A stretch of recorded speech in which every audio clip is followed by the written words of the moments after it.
Good morning प्यारे बच्चों, कक्षा 10th वाले। लास्ट क्लास में हमारा क्वेश्चन नंबर 4 का थर्ड पार्ट तक हो गया था। आज हमारा फोर्थ पार्ट चलेगा, क्वेश्चन नंबर 4 का। इसमें दिया है एक राजमार्ग पर दो स्थान ए और बी 100 किलोमीटर की दूरी पर है। उन दोनों के बीच की दूरी कितनी है? 100 किलोमीटर। जब आप ए से बी की तरफ को जाएंगे तो भी 100 ही है, और बी से ए की तरफ को जाएंगे तो भी 100 ही है, क्योंकि दोनों के बीच की दूरी हमारी 100 किलोमीटर होगी। फिर बोला है ये एक कार ए से तथा दूसरी कार बी से एक ही समय चलना प्रारंभ करती है। जो दो हमारे नेशनल हाईवे थे, एक ए पर खड़ी है, एक बी पे, तो दो कार है एट ए टाइम, यानी एक ही समय पर चलना स्टार्ट हुई। अब दो तरह से चलेगी। कैसे? कि ये ऐसे चल रही है तो वो भी ऐसे चल पड़े, या ये ऐसे चल रही है वो ऐसे चलेगी। एक समान दिशा में, एक असमान दिशा में। तो वही बोला है आपसे ये कि यदि कारें भिन्न भिन्न चालों से एक ही दिशा में चलती हैं, एक ही दिशा में चलिए तो क्या होगा? चाल घटेगी। फिर बोला है तो वे 5 घंटे पश्चात मिलती हैं। यदि ये विपरीत दिशा में चलती हैं तो 1 घंटे के पश्चात मिलती। यदि अलग अलग चलेंगी तो 1 घंटे मिल जाएंगी, और यदि एक ही दिशा में चलेंगी तो 5 घंटे मिलेगी। तो ये पूछा है दोनों कारों की चाल ज्ञात कीजिए। अब देखो क्या है। ये तो नेशनल हाईवे हो गई, हालांकि इसको इतना ज्यादा समझने की जरूरत नहीं थी, लेकिन फिर भी मैं बता रहा हूँ। हो गए? एक कार यहाँ पे खड़ी है, एक कार यहाँ पे खड़ी है। जब हम भागेंगे समान दिशा में तो ये ऐसा भागेगी, ये ऐसा भागेगी, तो इसकी स्पीड ज्यादा होनी चाहिए, तभी तो इसको पकड़ेगी। भाई मंदी चल रही है, तेज चल रही है, तो कहीं ना कहीं पकड़ लेगी। कितना घंटे पकड़ रही है? 5 घंटे। अब ये भी ऐसा चल रही है और ये ऐसे चल रही है, तब ये एक दूसरे की तरफ तो नहीं चलती है, तो ये भी भाग रही है, उधर से ये भी भाग रही है, कहीं ना कहीं जल्दी में चल लेगी, तो ये मिल रही है 1 घंटे में। 1 घंटे बात समझ आई? सर अब ये वो सोशल करिए तो पहले से पकड़ ली, पीछे से ये कैसे पकड़ लेगी? इसकी स्पीड ज्यादा होनी चाहिए, तो ये इसको 5 घंटे में कहीं ना कहीं मिल जाएगी। अब तो क्लियर हो गई। और यदि ये इधर से चला, वो इधर से चले, तो ये तेज आ रही है, थोड़ी मंदी आ रही है, तो 1 घंटे में कहीं ना कहीं मिल जाएंगे। यही बोला है आपसे। दोनों के बीच की दूरी है कितनी? 100 किलोमीटर। तो माना कार ए की चाल मैंने मान ली u किलोमीटर प्रति घंटा है, और जो कार बी है आपकी, इसकी चाल जो है v किलोमीटर प्रति घंटा है। कोई दिक्कत? अब दूरी कितनी दी है? दूरी दी है आपको 100 किलोमीटर। सही है? समय अलग अलग दी है, तो समय को हम यहाँ पे ले लेते हैं। करो क्वेश्चन को। चाल बराबर कितना होता है? अब शुरू में क्या दिया? एक ही दिशा में चलती है। जब एक ही दिशा यानी समान दिशा में चलती है, दिशा में चलती है, तब चाल बराबर क्या होता है? दूरी बटे सूत्र नहीं बनाए, चाल बराबर दूरी बटे समय। तो जब एक ही दिशा में चलेगी तो क्या होगा? चाल का मतलब बहुत सा चाल आ रहा है। तो ये जो बड़ी वाली है इसमें से छोटी वाली घट जाएगी, जो माइनस भी आ जाएगा। दूरी कितनी थी? 100 किलोमीटर। समय 5 घंटे। यही तो था।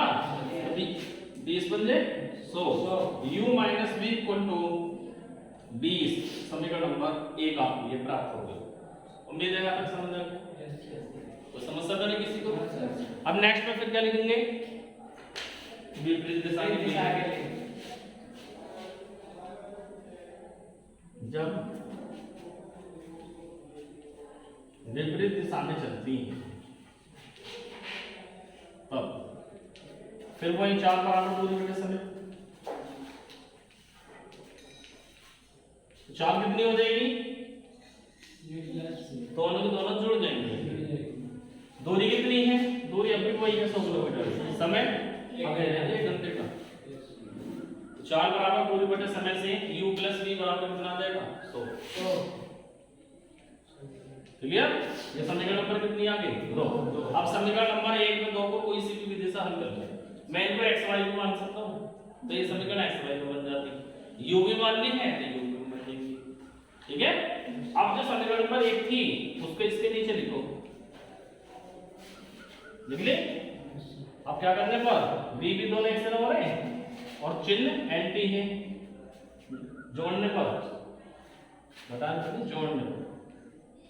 जोड़ने पर कट जाएंगे u और u 2u 120 120, ये u का मान निकालूंगा 120 बटे 2 60 आ जाएगा 60। तो u बराबर 60 किलोमीटर प्रति घंटा। ये तो आ गई तो पावर a थी इसकी चाल। अब u का मान समीकरण नंबर 1 में 2 में कोई से रख लो, समीकरण 1 से u minus b equal to 20, ये तो है u का मान 60 आ गया तो 60 माइनस b बराबर 20, तो b बराबर 60 माइनस 20 40 आ जाएगा, 40 किलोमीटर प्रति घंटा। तो जो पावर 1 है, पावर 1 की चाल हमारे 60 किलोमीटर प्रति घंटा की है, जो पावर हमारी b है उसकी 40 किलोमीटर प्रति घंटा की चाल है। यही आपसे पूछा है। उम्मीद है क्लियर हो गया जी, समझ आ गया आप तो। नेक्स्ट देखें आप, एक आयत का क्षेत्रफल 9 वर्ग इकाई कम हो जाता है।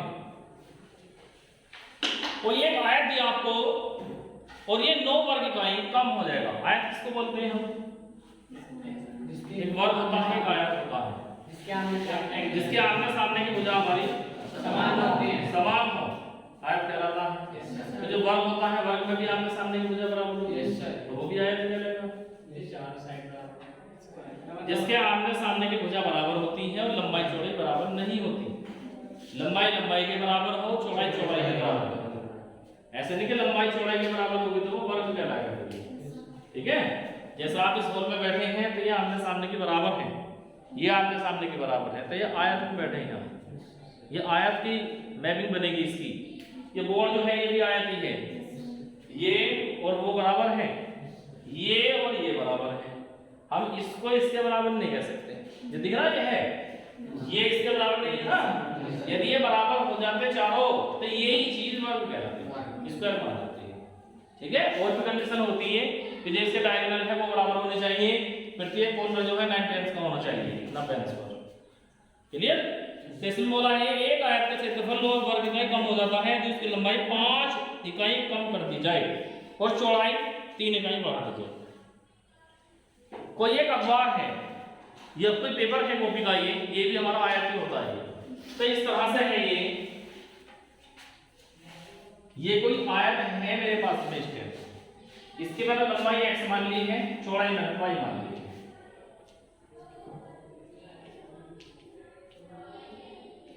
अब ये कॉमन सेंस है, थोड़ा कल से सोचना।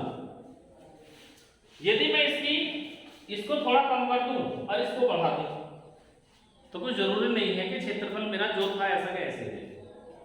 आप अपने ऊपर डिपेंड करेंगे। तुम्हारे घर की जमीन है, खेत की जमीन है, कोई बराबर में तुम्हारा कोई सगा है, चचा है, ताऊ है, भैया है, अब आप कोई तुम्हारा हिस्सा दे उसको, ये वाली देंगे और वो वाली ले लें, तो यदि ये हमारी छोटी है, आप समझे मेरी बात को, ये छोटी है ये है बड़ी, सपोज करें कि ये तो है 5 मीटर की और ये है 15 मीटर की, तो मैंने क्या कहा कि 1 मीटर दे दिया ऐसे, तो जब मैं 1 मीटर दूंगा तो मेरा यूनिट एरिया लेगा। क्लियर? और मैंने 1 मीटर ऐसे ले लिया और ये पट्टा है लंबा, तो फायदा नुकसान है? तो फायदा ना हो गया। आप ले इसकी लंबाई बहुत ज्यादा आ रही है तो इसका जो क्षेत्रफल बैठेगा उसका जो क्षेत्रफल ये वाला बैठेगा, गया थोड़ा सा, मिल गया ज्यादा। तो ऐसा हो सकता है कि हम लंबाई में जितने की कमी कर रहे हैं हम चौड़ाई में वृद्धि कर दें तो क्षेत्रफल घट भी सकता है, बढ़ भी सकता है। कैसे? यदि देना पड़ जाता और ये लेना पड़ जाता नुकसान ना हो जाता, उल्टा भी तो हो सकता है। तो हो सकता है, उसको तो हम कैलकुलेट करके ही बताएंगे। तो इसमें बोला है ये कि एक लंबाई थी, चौड़ाई थी किसी की आयत की, तो ये 9 वर्ग में कम हो गई, यानी नुकसान हो गई। कब? जब मैंने लंबाई तो 5 सेंटीमीटर कम कर ली और चौड़ाई 3 सेंटीमीटर बढ़ा दी, यानी 5 सेंटीमीटर लंबाई तो मैंने दे दी और 3 वो ले ली 3 सेंटीमीटर, तो मैं नुकसान कर रहा। कितने के? 9 वर्ग इकाई क्षेत्रफल के। अरे बात समझ आई? तो अब मुझे नुकसान की और फायदे की कब पता चलेगी? मुझे पता जब चलेगी जब मैं पहले अपना एरिया जानूंगा कि मुझ पे थी कितनी, और देने के बाद में रह कितनी गई। यदि बढ़ गई तो फायदे की और घट गई तो नुकसान की। बात समझ आई। तो मैं यहाँ पे लिखूंगा माना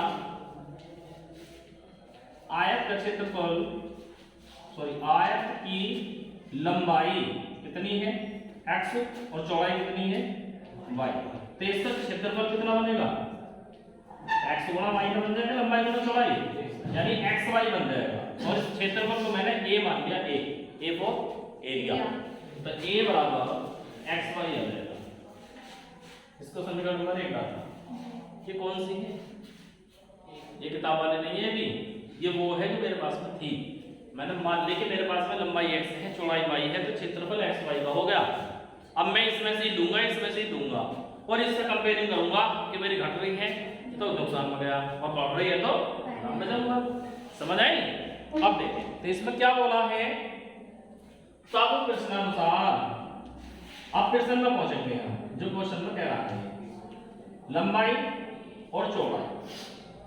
लंबाई घटी है, ये क्या हुआ है इसमें लंबाई में, लंबाई 5 इकाई कम कर दी। लंबाई कितनी थी हमारे पास x, तो ये 5 इकाई कम हो गई, तो x माइनस के 5 ना हो गई। फिर चौड़ाई क्या करी है, 3 इकाई बढ़ा दी है, तो चौड़ाई थी कितनी y, अब कितनी हो जाएगी y प्लस। कोई समस्या किसी को? मैं मेरे पास में x और y थी, x लंबाई है y चौड़ाई है, मोटा मोटा लिख रहा है साथ साथ में कि ये लंबाई है मेरे पास, ये चौड़ाई है, क्षेत्रफल है x गुणा y। अब बोलना है कि इसमें से जो लंबाई है इसको तो 5 इकाई कम कर लो और जो चौड़ाई है उसमें 3 बढ़ाया लो। तो बात वही है कि यदि जो मैं दे रहा हूं वो ही छोटी लेंथ में और जो चौड़ाई है वो ही लंबी लेंथ से, तो फायदा हो जाएगी। और यदि मैंने ज्यादा दे दी कम ले ली तो जाहिर सी बात है क्षेत्रफल भी तो कम ही आएगा उसका। समझ आ रही बात। तो अब मैं इसका क्षेत्रफल निकालूंगा। तो क्षेत्रफल क्या आ गया इसका, क्षेत्रफल को कह रहा है ये कि 9 वर्ग इकाई कम हो गया था कितना xy, तो xy में से 9 वर्ग इकाई कम हो गया। तो बस सारी चीज इससे चलेगी जो तुम पे थी, क्योंकि इसी में घट रही है इसमें बढ़ रही है, तो फायदा होगा तो भी इसी में और नुकसान होगा तो भी इसी में। तो ये कह रहा है कि नुकसान हो गया कम हो गई, तो जो क्षेत्रफल था उसमें से 9 कम हो गई, तो घटा घटेगी तो कम हो रही है तो घटेगा और लाभ होता तो जुड़ता। फिर से एक बार समझो, ये क्वेश्चन थोड़े से हमारे अच्छे से समझने के लिए, ये ऐसा नहीं है कि दो हम भाग देने वाले हैं गुणा करने वाले हैं कि हम भाग देते से लेके गुणा करने, ये थोड़ा सा आपको दिमाग लगाना पड़ेगा, सोचना समझना पड़ेगा। और ये क्वेश्चन आपको जो बोर्ड एग्जाम में आते हैं 9 क्वेश्चन होते हैं, ये 100 क्वेश्चन नहीं है, 9 क्वेश्चन है, कम से कम 5 नंबर 6 नंबर में, और हाई स्कूल में तो 8 नंबर तक आता है। तो हमारे पास में कोई आयत था, इसकी लंबाई x है, चौड़ाई हमारी y है, क्षेत्रफल हमारा xy हो गया। अब उसमें बोला है कि जो लंबाई है उसको तो 5 इकाई कम कर लो, चौड़ाई को 3 इकाई बढ़ा लो, तो जो तुम्हारे पास क्षेत्रफल था उससे ये 9 वर्ग इकाई कम हो जाएगा। क्लियर। अब इसका क्षेत्रफल बनाओ, कितना बनेगा, क्षेत्रफल बराबर क्या होगा लंबाई गुणा चौड़ाई में, ठीक है। तो मेरे पास में इस तरह से ये बन गया, ये मानो कि जो लंबाई थी ये तो होगी x - 5 ये वाली, और ये कितनी हो गई y प्लस कितनी। तो अब इसका क्षेत्रफल क्या बनेगा, रकबा बनेगा लंबाई गुणा चौड़ाई। तो ये है कितना क्षेत्रफल xy माइनस 9, लंबाई कितनी है x - 5, चौड़ाई कितनी है y प्लस 3। अब इसे कैलकुलेट कर लो। क्लियर। तो ये कितना है xy माइनस 9 बराबर कितना xy plus 3x minus 5y minus 15, xy से तो xy बन जाएगा। अब 3x minus 5y equal to 15 minus का बराबर हो जाएगा प्लस हो जाएगा, और 15 में से हो जाएंगे कितने बचेंगे 6, तो प्लस का 6 बन जाएगा। समीकरण नंबर 1 हमारी प्राप्त हो जाएगी। उम्मीद है यहाँ तक क्लियर है बात जी।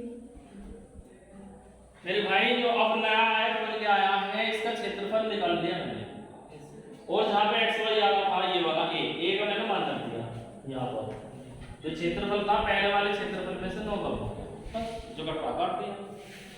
अब सेकंड वाले में क्या बोला, फिर एक आयत बनेगा, कैसे, लंबाई 3 और चौड़ाई 2 बढ़ा दें, आपके पास लंबाई भी बढ़ गई और चौड़ाई भी बढ़ गई, तो क्षेत्रफल घटेगा बढ़ेगा, भाई इसी की बात चल रही है। अब बी फर्स्ट कंडीशन में तो वो हो गया। अब सेकंड कोई कंडीशन है कि तुम लंबाई भी बढ़ाओ चौड़ाई भी बढ़ाओ, क्या होगा? तो हमारे को बड़ी बढ़ रही है तो खेत तो हमारा यार घर है, खेत है, जो भी बढ़ेगी वो तो स्कूल ही है, भाई घर को भी बढ़ा लूं आगे को भी बढ़ा लूं तो पहले से ज्यादा कम ज्यादा ना हो गया। तो अब ये क्षेत्रफल बढ़ेगा, कितना बढ़ेगा? देखा इसमें 67 वर्ग इकाई बढ़ जाता है। किससे? इस वाले से। इसमें कम हुआ था इसीलिए बढ़ेगा। तो अब ये जो आ जाएगा इसका नेक्स्ट में लंबाई कितनी है? पहली वाले से 3 इकाई बढ़ गई, 3 बढ़ गई ना, और चौड़ाई भी आपकी 2 बढ़ गई है इकाई। तो जो क्षेत्रफल था, क्षेत्रफल पहले वाले में से कितना बढ़ गया? 67 बढ़ गया, 67 वर्ग इकाई। तो इससे 67 वर्ग इकाई फालतू हो जाएगा। क्लियर? अब फिर कोई क्षेत्रफल का सूत्र लगा देना। तो क्षेत्रफल क्या होता है? लंबाई गुणा चौड़ाई। क्षेत्रफल कितना हुआ? xy plus 67। लंबाई कितनी है? x plus 3। चौड़ाई कितनी है? y plus 2। आप कैलकुलेट करें तो xy प्लस 67 बराबर xy प्लस के 2x प्लस के 3y प्लस 6। xy से xy कट गया, कितना आया? 2x प्लस के 3y इक्वल टू 61। समीकरण नंबर 2 आ गया। तो 67 में से 6 जाएंगे, 61 तो बचेगा। अब समीकरण नंबर 1 ये एरिया आपके पास, 2 ये एरिया आपके पास। अब यहाँ पे x का गुणांक 3 है, इसमें x का गुणांक 2 है, इसमें y का गुणांक 5 है, इसमें y का गुणांक 3 है। ऐसे तो कटने नहीं है। अब कौन सी विधि से करना करें आप इसको देखिए।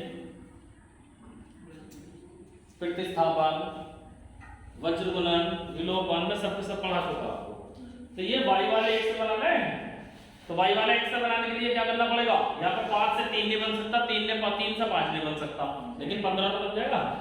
कैसे?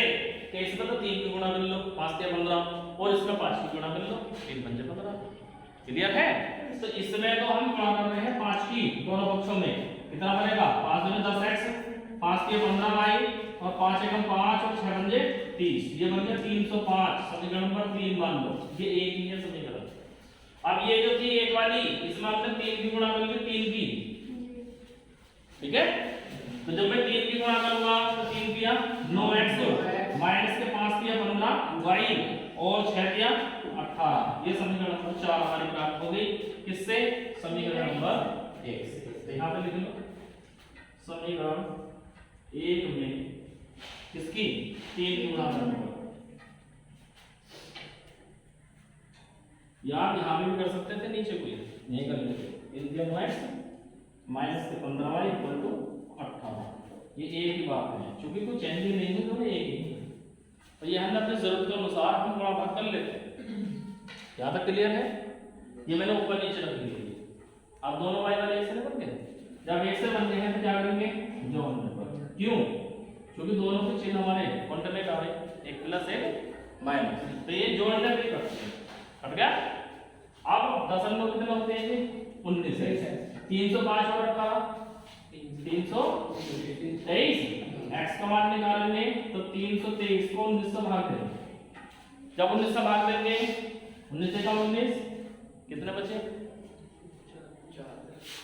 4 बचेंगे तो 14। 4 भी क्यों बचेंगे? 3 ही तो बचेंगे। 13 133 बचेगा। अभी जब 133 को 19 से भाग देंगे कितनी बार चलेगा?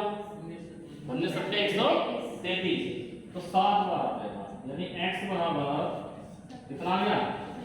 17 इकाई आ गया। x का मान कितना आ गया? 17 जाएगा, 17 इकाई आ गया। अब x का मान समीकरण नंबर 1 में 2 में 3 में 4 में आप जहां पे रखना चाहो वहां रख सकते हैं आप। तो y का मान आ जाएगा किसमें रखने का? समीकरण 1 से। क्या है समीकरण number 1? 3x minus 5y equal to 6। तो 3 गुणा 17 माइनस के 5y equal to 6। 5y equal to 17 की 51 में से 6 घटा देंगे कितना आ जाएगा? 45। और जो y से मैं इसको 5 से काटूंगा तो 5 ना 45, 9 इकाई आपका दिया जाएगा। अब ये x और y के मान आ गए। x और y क्या थे? जो हमारे पास आयत था, x उसकी लंबाई है, y उसकी चौड़ाई है। और वही तो पूछिए आपसे कि जो आयत था उसकी लंबाई चौड़ाई यानी विमा बतानी है। तो आयत की विमा का क्या मतलब होता है? विमा का मतलब होता है भुजा से। आयत में भुजा क्या क्या होती है? लंबाई और चौड़ाई। तो इसमें लंबाई और चौड़ाई की पूछी आपसे कि इसकी लंबाई कितनी है और चौड़ाई कितनी है। तो आयत की लंबाई कितनी आएगी? आयत की लंबाई x तो थी, x का मान तो 17 आ गया, 17 इकाई। फिर चौड़ाई कितनी थी इसकी आयत की? चौड़ाई हम लेके चले थे y, और y का मान कितना आ गया?